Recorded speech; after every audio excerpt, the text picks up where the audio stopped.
जालना शहराच्या स्वच्छतेसाठी मिळाल्या 33 घंटा गाड्या आणि 2 ट्रॅक्टर। शिवसेना नेते माजी मंत्री अर्जुन खोतकर यांच्या हस्ते हिरवा झेंडा दाखवून कचरा गाड्यांचा करण्यात आला शुभारंभ। जालना शहरातील लोकसंख्या मोठ्या प्रमाणात वाढली आहे, मात्र नगरपालिकेचा दर्जा असल्याने शासनाकडून त्या तुलनेत नागरी समस्या सोडवण्यासाठी पुरेसा निधी मिळत नव्हता। त्या अनुषंगाने आपण नगरपालिकेचे महानगरपालिकेत रूपांतर करण्यासाठी सातत्याने पाठपुरावा केला।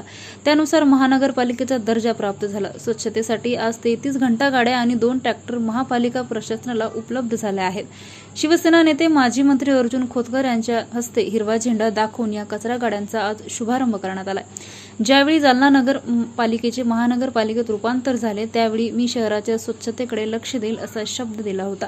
त्यानुसार मी पाठपुरावा करून स्वच्छतेसाठी 33 कचरा गाड्या आणि 2 ट्रॅक्टर महापालिकेला उपलब्ध करून दिली असल्याची प्रतिक्रिया शिवसेना नेते माजी मंत्री अर्जुन खोतकर यांनी दिली आहे। शहर स्वच्छतेसाठी घंटा गाड्या आणि ट्रॅक्टरची आवश्यकता असल्याने मुख्यमंत्री एकनाथ शिंदे यांच्याकडे पाठपुरावा केला आणि त्यांनी यात गांभीर्याने लक्ष घालून 5 कोटी रुपये खर्चाच्या 33 घंटा गाड्या व 2 ट्रॅक्टर्स उपलब्ध करून दिले। ते महापालिकेकडे सुपूर्द करण्यात आले असून आता शहर स्वच्छता अधिक सुलभ बनेल आणि प्रत्येक वार्डासाठी स्वतंत्र घंटा गाडी उपलब्ध होणार असल्यामुळे शहराच्या प्रत्येक वार्डातील कचरा रोजच्या रोज उचलला जाईल अशी आपणास अपेक्षा आहे, असा विश्वास व्यक्त करून अन्य नागरी सुविधांसाठीही प्रयत्नशील असल्याची ग्वाही देत अर्जुनराव खोतकर यांनी मुख्यमंत्री शिंदे यांचे आभार व्यक्त केले।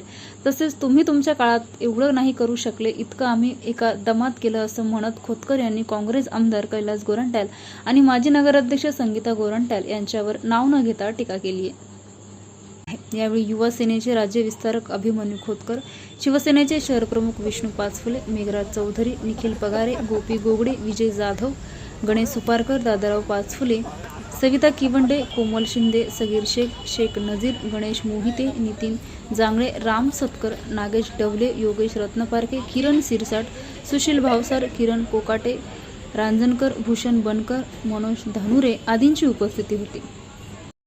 आज उद्घाटन झालं काय नाही, जालना नगरपालिकेची स्वच्छता विभागाची अडचण लक्षात घेता जालना महानगरपालिकेची स्वच्छतेची अडचण लक्षात घेता ज्यावेळेस महानगरपालिका जाहीर केली होती त्यावेळेसच मी शब्द दिला होता की जालना महानगरपालिकेला स्वच्छतेसाठी भरीव मदत या ठिकाणी केली जाईल आणि त्या पद्धतीनं 33 घंटा गाड्या आणि 2 ट्रॅक्टर्स, हे 2 ट्रॅक्टर आणि 33 गाड्या म्हणून 35 वाहनं मी विशेष प्रयत्न करून या ठिकाणी जालना महानगरपालिकेला या ठिकाणी दिलेले आहे। निश्चितपणे जालना शहरातली घाण कमी करण्यासाठी या 33 घंटा गाड्या आणि 2 ट्रॅक्टर्स हे फार उपयोगी पडतील।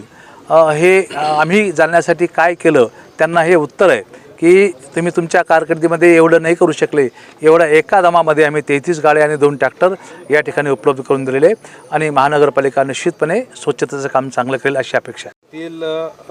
घनका कचरा प्रकल्प सुरू असून बंद आहे, पैसे शासनाचे वाया चालले नाही, त्याच्यामध्ये काही टेक्निकली थोड्याफार अडचणी होत्या। मी मधल्या काळामध्ये आयुक्त महोदयांशी बोललो होतो। मध्ये माननीय CM साहेबांचा दौरा इथं लागलाही होता, त्या काळात तो रन करायचं ठरलंही होतं, पण तो आता तांत्रिक बाबी तातडीनं आयुक्ताने दूर कराव्यात आणि तो प्रकल्प रन करावा अशा माझ्या सूचना त्यांना राहतील।